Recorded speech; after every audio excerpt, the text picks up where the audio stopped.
Have you checked out the other domains of Dread and Van Richten's? Yes, that's one of the. So there's been a few books I've purchased that I didn't actually look through that much, but Van Richten's I went through the whole thing. Super interesting. I love the gothic horror stuff and the different horror that they brought out in that book. That's one of my favorite fighting books. I think they did a good job uh, honing in on a very specific genre and expounding on it. Do you want to the speak Ravenloft specifically about something from the book that you've enjoyed? Yeah.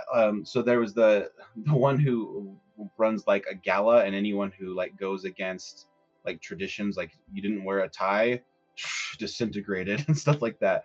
And there's like that boat of the damned, and like there's like a sea of that's like the Styx River. Yeah, and then the one with the train. It's been a while. I'm probably gonna get some of the details wrong because it was like a year ago I read the book, and I haven't revisited it a ton since because I'm not running Curse of Strahd anymore, and that's when I was like in the heart of that mindset. But yeah, super interesting stuff. What I really liked was that it pointed out the domains of dread don't really make sense. It's kind of like going to the Feywild. Like the Ravenloft settings are the Shadowfell. Yeah. And so in the Feywild, things don't make sense. It's chaotic. Like you can march in the same direction all day and just be in a circle. It's like, why is this? Because it doesn't make sense. The domains of dread, it's like they're living out some horrible event that happened, and the dread lord of that domain is kind of running it. But they might be living in a time loop and not know it. And when you get there, you don't know you're in a time loop. Where do all these people come from? Why doesn't, like in Barovia, the populations and like the food supplies don't make any sense. And some people go into Reddit and they try to make it all make sense. And I'm like, no, it shouldn't make sense. There's something otherworldly about this place, and you want out because it doesn't make sense. It's a dark magic. It's the shadow. It's the opposite side of Fey. Like it's supposed to be like damning. Yeah. Are these even real people, or are they just like? That was a big thing for me in Curse of Strahd. Like I wanted to connect with people, and it's like if they're dull, you're like, oh, like are you not? Are you not real? Yeah. I have a question about, you said that there's galleries in Van Richten's guide, like art galleries, like paintings. That's one thing. There's a lot of things. Balcamion just brought up Lamordia, the Gothic Frank. There's this dreadlord who like fallen like Frankenstein's people and like takes different body parts. So your characters maybe like in that sort of domain, maybe they all wake up and they're all heads in a jar and they don't know what body they're gonna be put on. Like it's pretty crazy stuff.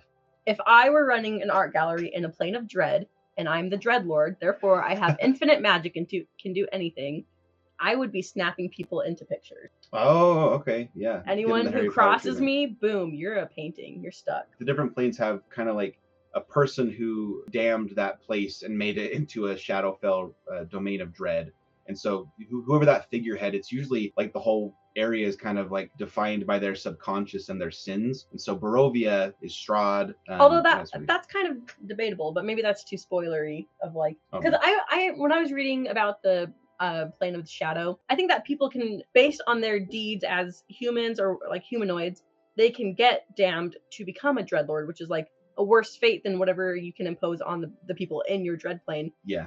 So I don't know. It might even be debatable if Strahd is technically the dreadlord, but yeah, we don't have to be. Then you get into like the dark powers and stuff, which is like, are they really in charge? They're the jailers, but the dreadlords, they might also be in like a kind of brain fog where they think they're in charge. It's kind of like Groundhog Day, but you don't know. You keep reliving the same nightmare, and then you think that you're ruling over your land, but really it's the dark powers have just imprisoned you for being so horrible. Ooh, Persona 5. Yeah, I haven't played. It's a game, right? Persona 5 is a game. Yeah, that's the one that with Joker. Joker. Yeah. Brothers. Yeah. Yeah, I haven't played that, but I bet you could get some really cool ideas from that for Dreadplane. Yeah. Keaton likes your painting idea. It's an aesthetic you can get behind. Oh yeah. Sharon says, I thought there was some new stat block. Oh no new stat block. Yeah, no Dreadlord. It's not a Vecna scenario. Cool idea, Opal. You just made a new domain of dread. Yep, the art gallery, the museum. Which, by the way, I thought a good domain of dread would basically be like a Five Nights at Freddy's concept, because they keep developing that. Now there's like a Five Nights at Freddy's, like an entire shopping mall. I think that would make a great domain where there's a bunch of constructs, and maybe there's someone who invented the constructs or the head construct. You're stuck in a building, kind of like a castle, but you can modernize it, and there's no way out. Or if you get out, it just sucks you back in. You just find yourself back in a room. Yeah. And that would be a very cool dread plane. It'd be a very focused domain of dread, which is one of their benefits, is that they're not like an open, sprawling world. They're often like pretty focused. Yeah. Philip, Five Nights at Freddy's is an indie game where it's kind of like a Chuck E. Cheese, but with nightmare animatronics that at night come to life and try to eat people, and the security guard You have tries to look at the cameras and not get oofed. yeah, it's kind of like a jump scare game. It's meant to kind of like put you on edge, and it's one of those games that just kind of like blew up, and a lot of people make their own versions of it. And there have been tons of YouTube videos that try to analyze the lore of like what's going on, the bite of 87 or whatever it is. Pretty interesting. It's a fun fandom to check out, and I think that would make a great domain of dread.